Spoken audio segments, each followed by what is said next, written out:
généralement on parle de l'éducation en termes de système éducatif. Si on ne veut pas être menteur pour appartenir à un système, il faut avoir une connaissance de l'ensemble des composantes du système et permettre à chacune des composantes d'avoir la position des autres composantes dans le système.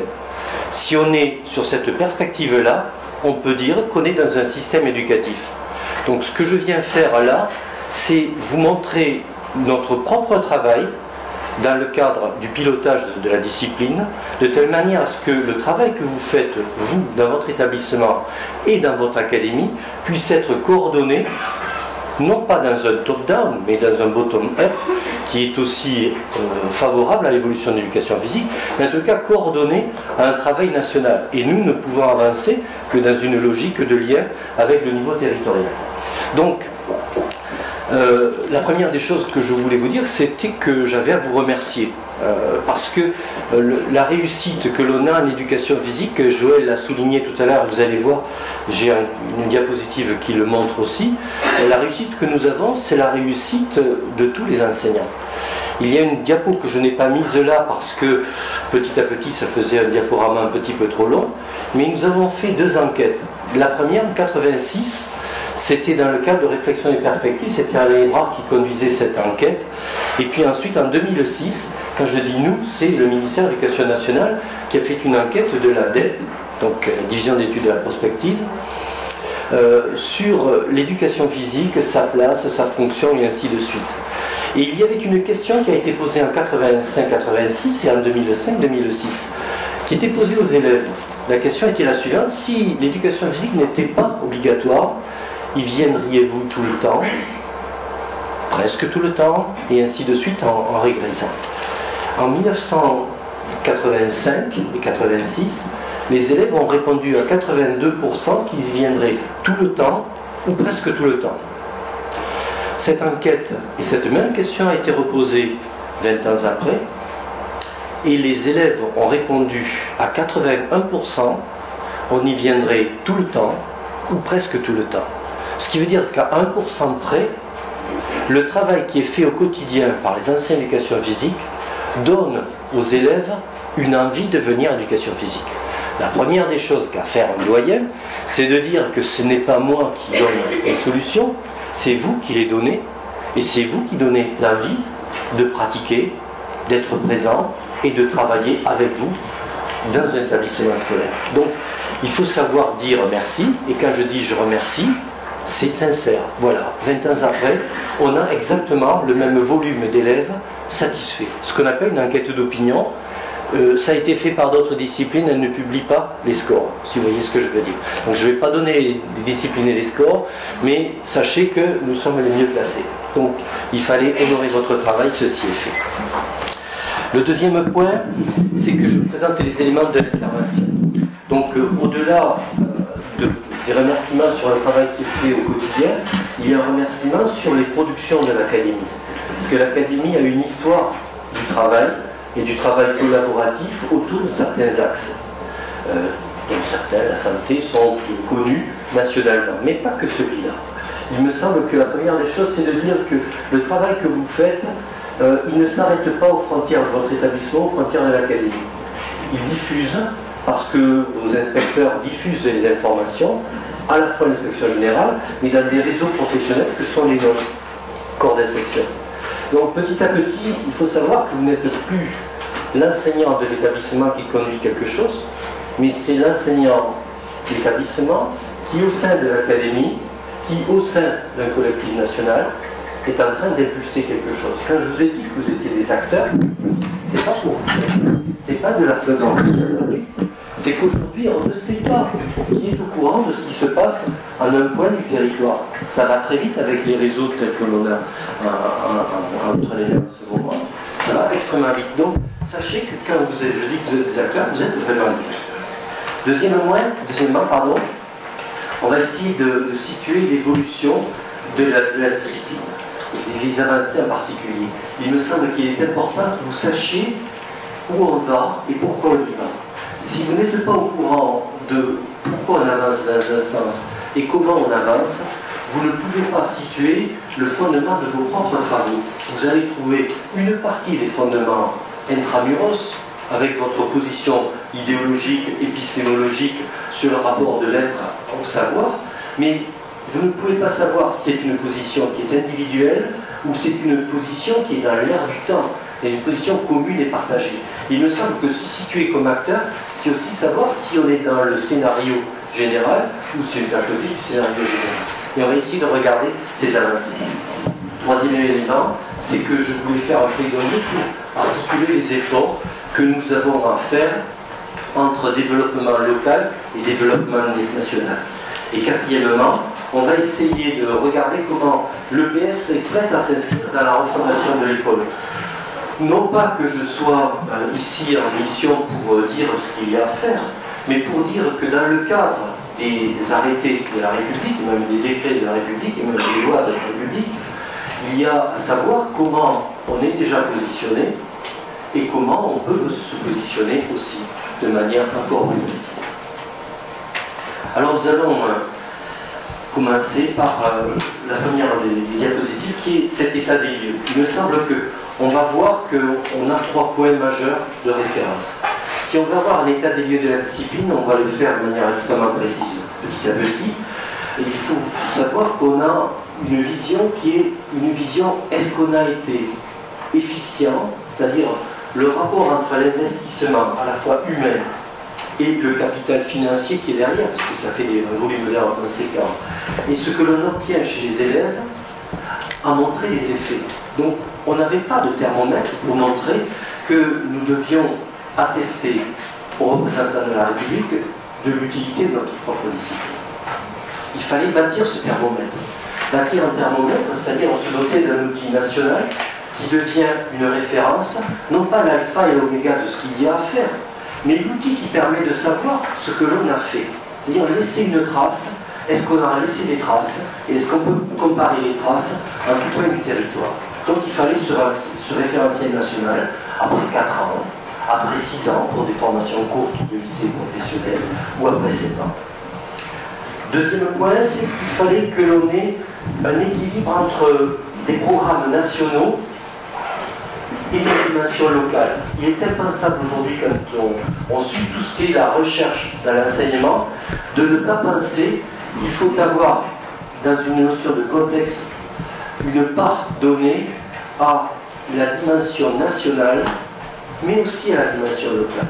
Si le contexte doit avancer à la vitesse du national et le national à la vitesse du contexte, il faut bien que les programmes aient aussi une dimension qui soit locale. Et je vais essayer de montrer qu'il y a une dimension locale dans le programme. Troisième point, dernier point, c'est que les programmes, vous le savez, l'éducation physique ont une particularité, contrairement aux autres disciplines, c'est que nous n'avons pas de programme annuel. Nous avons un programme sur 4 ans pour le collège et sur 3 ans pour le lycée.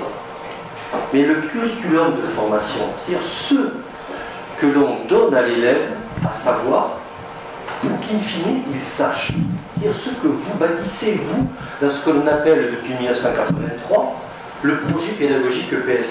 Ce n'est rien d'autre que ce que l'on appelle le curriculum de formation de l'élève. Et nous, en éducation physique, on le bâtit localement. C'est dans le cadre de l'établissement que l'on fait un échéancier sur 4 ans ou un échéancier sur 3 ans de ce qu'il y a à acquérir. Donc voyez comment ce niveau national et ce niveau local ont été organisés de telle manière à ce qu'on soit bien dans une logique de contexte. C'est un curriculum local, mais c'est un niveau d'exigence nationale. Alors, la discipline d'éducation physique, vous avez vu tout à l'heure, Joël vous présenter l'académie. Je vais vous présenter une partie de ce qu'est l'éducation physique au niveau national. La première information, c'est que nous sommes 4e discipline au niveau national en nombre d'enseignants. Ce qui nous donne un poids, ce qui nous donne aussi des obligations. 35 000 enseignants, 30 000 titulaires en public, plus un certain nombre de contractuels. Ça ne nous donne pas tout à fait 35 000, c'est un arrondi par excès. C'est la nation qui dispense un budget, Et vous ne le savez peut-être pas, mais l'Assemblée nationale me demande de rendre des comptes. Elle me demande en tant que doyen, comme elle l'a fait du moins auprès de Michel Blondin, mon prédécesseur. On demande de rendre des comptes. Comment sont investies toutes ces heures? 20 millions d'heures d'éducation physique données par an. C'est un budget qui est important, auquel s'ajoutent quasiment 3 millions d'heures d'enseignement et d'animation dans le cadre de l'association sportive. Ça fait quand même un volume financier qui est extrêmement lourd pour l'État. Mon souci à moi, c'est pas de dire il en faut plus, il en faut moins, c'est dans un premier temps de montrer que l'investissement de la nation produit des effets pour la nation. Et notre travail à nous, c'était de trouver des outils pour que l'on puisse avoir des résultats à montrer. Donc, il a bien fallu, quand on a rénové les programmes, que l'on mette les programmes sur ce que l'on appelait une matrice disciplinaire unique au collège, au lycée professionnel, au lycée. Mais si vous penchez sur le premier degré, nous avons aussi une matrice disciplinaire dans le premier degré avec les 4 compétences du collège, avec des éléments qui sont propres au premier degré. Mais l'idée, c'est de pouvoir avoir un continuum dans le curriculum de formation de l'élève, de la maternelle à l'université. C'était cela, processus de formation et processus de certification. Processus de certification qui est aligné sur cette base. Nous avons des CP à valider, il y a 3 CP en DNED, il y a 3 CP qui sont à valider et 3 CP qui sont à valider au niveau du baccalauréat. Vous voyez bien que là, on est dans une harmonisation du processus de formation et du processus de certification. On est local, mais aussi on est national. Donc cette unité, ça nous permet de dire on va être prêt petit à petit à avoir des résultats. Alors, 3e discipline en nombre d'heures. Même si nous sommes 4e discipline en nombre d'enseignants, nous sommes 3e discipline en nombre d'heures. Et si vous regardez, le premier degré, 550 heures, c'est aussi la 3e discipline. Vous ne le savez pas parce que vous n'avez pas lu, sauf ceux qui sont les plus avancés sur la lecture des textes, mais dans le professorat des écoles, le nouveau concours de recrutement, l'éducation physique devient obligatoire, puisqu'elle était facultative. Elle devient obligatoire et les candidats, lors de l'admission, devront présenter une leçon d'éducation physique. C'est pas sur de la pratique du 1500 mètres, ce qui était une aberration, qui n'a aucun sens. Ce que l'on veut que les enseignants du premier degré soient capables de faire, c'est qu'ils soient capables de mettre en œuvre un enseignement de l'éducation physique et sportive. Donc vous voyez que même si le premier degré n'est pas entre les mains de l'inspection générale d'éducation physique et sportive, c'est l'inspection générale de l'enseignement primaire qui en charge cela, nous avons pesé pour qu'il y ait une harmonisation des programmes et nous avons pesé pour que dans le concours de recrutement, il y ait une leçon d'éducation physique qui soit demandée. 700 heures dans le second degré, c'est un arrondissement. Donc vous voyez qu'on doit offrir, on doit permettre, mais simultanément, on va devoir constater et on va devoir attester. C'est le prix à payer quand on est riche. Tout est relatif, mais quand on est riche. Alors je peux vous dire que nous sommes riches lorsque je vais prendre l'exemple du lycée avec nos 5 heures que nous avons d'enseignement d'exploration. Vous savez, il n'y a pas d'autres disciplines qui disposent d'autant d'heures de formation. 5 heures, 4 heures et 4 heures. Les autres disciplines n'ont pas autant d'heures. Ils nous envient. Donc on est riche, même si on ne le sait pas. Et là, on a une extrême richesse. On va essayer de survaloriser cette richesse par des qualifications. On est en train de préparer ça, je vous en dirai tout à l'heure. Donc vous voyez que constater, attester, c'est notre job à nous, l'inspection générale. Il va falloir que l'on montre que tous ces investissements ont une utilité. Le reste au milieu, c'est pas la peine de détailler, vous le savez, ça c'est votre travail au quotidien, se prendre en charge de tout le monde, accepter sa distinction de tous ses camarades. Ça c'est votre travail au quotidien, c'est votre intention de le faire, c'est votre activité professionnelle. Donc nous avons fait cela. Pour un EPLE, pour une académie, eh bien, on a essayé d'avoir une unité. Un recteur, il ne sait pas ce qu'est l'éducation physique. Il n'a aucune idée, on peut même dire qu'il s'est assied dessus. parce que ce n'est pas sa préoccupation. Il est attendu sur autre chose, pas sur telle ou telle discipline. C'est pas ça, il ne veut pas de vague. Et puis petit à petit, il faut arriver à convaincre le recteur qu'il ait une connaissance de cette discipline qui est particulière. Nous avons 5 compétences propres à l'éducation physique qui sont communes de la maternelle à l'université. 4 pour la maternelle, le collège, 5 pour le lycée professionnel. Et là, c'est commun. Alors déjà, quand on commence à dire ça à un recteur, il dit ça m'intéresse. Parce que généralement, ils n'ont pas, les autres disciplines n'ont pas une vision qui est une vision curriculaire de la formation. Les autres disciplines ont des visions qui sont des visions annuelles ou annualisées. Nous avons une vision curriculaire. Ça nous intéresse. Les lettres ont un modèle qui ressemble un petit peu. Mais ce n'est pas aussi clair que cela. En tout cas, ce n'est pas aussi affirmé que nous en termes de compétences. Les langues ont une vision curriculaire parce qu'ils sont alignés sur le protocole européen de validation des compétences. Mais sinon, nous sommes les seules disciplines à disposer de cela. Un recteur, un ministre, pour moi, quand j'ai à rendre des comptes, il faut que le ministre puisse, en 10 minutes ou 15 minutes, comprendre ce qu'est l'éducation physique. Et mon travail à moi, c'est de dire, ben voilà, l'éducation physique, il y a 5 machins, il les appellera comme il voudra, il sait que ce sont des compétences, peu importe, voilà. Nous sommes en direct. En termes de communication, ça s'appelait un bruit, dans les doubles sens du terme. Donc voilà, donc on a nos 5 machins, 5 compétences propres à l'éducation physique. J'y reviendrai un tout petit temps parce que ça fait partie des éléments sur lesquels on travaille. Parce que depuis 2000, ce sont 5 compétences qui existent, qui n'ont aucune validité scientifique. Je l'ai toujours reconnu, mais c'est une base professionnelle, c'est un consensus professionnel pour dire que, momentanément, je vois qu'il... Notamment, alors dans les orchestres symphoniques, les percussions sont toujours au fond, vous le savez. C'est ça l'avantage. Mais c'est ça la culture aussi. Donc, j'étais en train de dire que ces 5 machins, ces 5 compétences propres à l'éducation physique sont un consensus professionnel depuis 2000. On se met d'accord pour rendre lisible notre travail.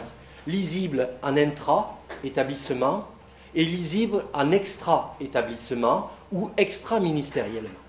Donc il nous semblait important d'avoir cette lisibilité, c'est fait.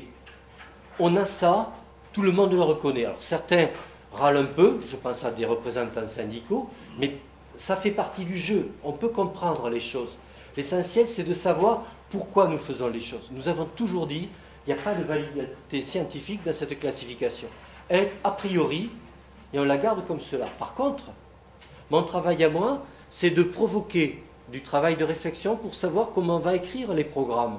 Alors peut-être que ce sera dans 3 ans, ça dépend du travail que va solliciter le nouveau Conseil national, bien évidemment, mais peut-être que ce sera dans 8 ans parce qu'ils vont considérer que nos programmes à nous sont plutôt en avance sur les autres programmes par rapport à ce qui est attendu aujourd'hui, du point de vue de la déconcentration des décisions, du point de vue d'une harmonisation, du point de vue de la notion de curriculum de formation, de l'individualisation des formations. Peut-être qu'il n'y aura pas beaucoup de changements. Je n'en sais strictement rien.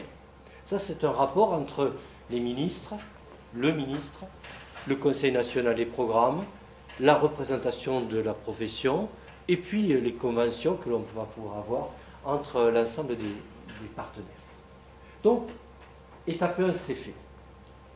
Étape 2, il s'agissait simplement de dire au ministre, comme on va dire au chef d'établissement ou au recteur, attendez, nous, c'est simple. On a 5 machins, mais derrière les machins, on a des référentiels.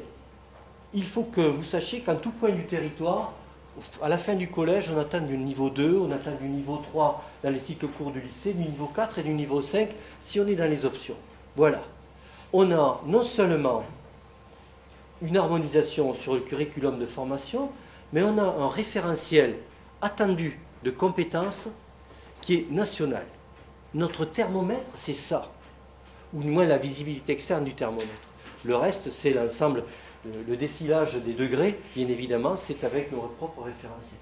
Mais là, c'est le deuxième outil. Et on ne pouvait pas avoir cet outil tant qu'on n'avait pas le premier. Vous comprenez bien quelle était l'utilité successive. Donc, on est doté d'un endroit qui définit le sens des apprentissages, d'une modalité qui est une modalité nationale de définition et locale de déclinaison. C'est vous qui organisez le processus de formation. Le curriculum de formation est décliné dans chaque établissement en fonction des ressources de l'établissement et des stratégies de formation de l'établissement. Troisième point, Joël en a parlé tout à l'heure, c'est que si l'Assemblée nationale me demande tous les ans de rendre des comptes, où est-ce qu'on en est, il va bien falloir que petit à petit je sois en capacité de dire où nous en sommes. Nous avons le thermomètre et maintenant nous allons pouvoir dire, puisque le DNEB est enfin évalué sur un référentiel national, ce que l'on obtient en niveau 2 après 4 ans de formation, en niveau 3 après 6 ans de formation, et puis en niveau 4 après 7 ans de formation. Vous voyez bien qu'on va avoir la possibilité de dire, mais il y a tant de pourcentage d'élèves qui ont acquis la compétence 1 au niveau 2, 3 ou 4, et ainsi de suite.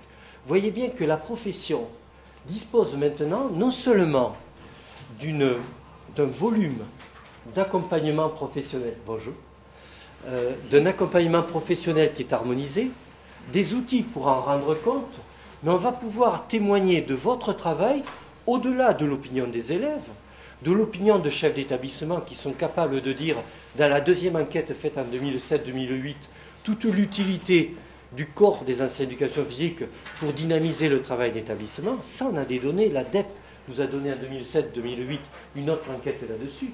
Mais là, on va pouvoir dire, ben voilà, il y a tant de pourcentage d'élèves. 20 millions d'heures d'éducation physique, ça sert à ça. Vous voyez, mon travail n'est pas, enfin je dis mon travail, le travail de doyen qui était une succession de travaux antérieurs, bien évidemment, mais en tous les cas sur l'harmonisation, si je suis immodeste un moment, je dois dire que là-dessus, j'ai tapé du poing sur la table pour qu'on l'ait. C'était la vision que je voulais que l'on ait pour notre éducation physique, c'est-à-dire être capable de rendre des comptes pour organiser un processus de formation, un processus de certification et pouvoir témoigner à la nation que des professeurs d'éducation physique ne sont pas que des agitateurs de corps, ce sont des gens qui permettent à des élèves d'acquérir des compétences, des connaissances derrière, mais des savoir-faire sur le plan de la motricité. Là, nous avons tous nos outils. Vous comprenez mieux pourquoi on se bat pour que le DNEB puisse être nationalement évalué, que l'on puisse avoir des référentiels nationaux, que l'on puisse faire des remontées avec des collectes de notes, parce qu'on a besoin de cela pour dire au ministre, monsieur le ministre, il faut peut-être alléger des volumes horaires dans les établissements scolaires. Je ne sais ce qu'il fera, parce que je ne suis pas proche du ministre politiquement, ce n'est pas mon travail. Moi, je suis proche professionnellement, mais politiquement, je dois être en capacité de travailler avec n'importe quel ministre, bien évidemment. Mais quel que soit le ministre, je souhaite être en capacité de dire, bah, écoutez, voilà, 20 millions d'heures par an, voici quels sont les résultats. Vous voulez qu'on compare avec d'autres disciplines? Dites-moi quelles sont les comparaisons d'autres disciplines disponibles. Il n'y en a pas. Donc vous voyez comment j'essaie d'asseoir notre discipline. Je ne dis pas que je suis le parachute qui vous garantit une arrivée sans encombre à la discipline non plus. Mais si je ne fais pas ce travail d'anticipation d'une chute potentielle, je ne fais pas mon travail de doyen. Vous voyez comme quoi le regard que je vous donne sur notre travail au sein de l'inspection générale, ça éclaire peut-être d'une autre manière le fait que l'on impose au collège d'avoir un référentiel national de certification, ce qui est battu en brèche par certains. Parce que bien sûr qu'on perd une partie de la liberté de ce que l'on peut faire, bien évidemment. Mais quel est l'intérêt d'une liberté individuelle lorsque le poids de la discipline est un jeu derrière? Vous voyez bien qu'il y a une vision qui est une autre vision. La question, ce n'est pas une vision de polémique, c'est une vision de construction et assurer l'avancée de la discipline. Donc on se prépare à faire cela. Maintenant, nous avons les outils et dès le mois de juillet 2013, nous saurons combien d'élèves ont accédé au niveau 2 de compétences pour la compétence 1, la 2, la 3, la 4 et pour les lycées, la 4 et la 5, bien évidemment.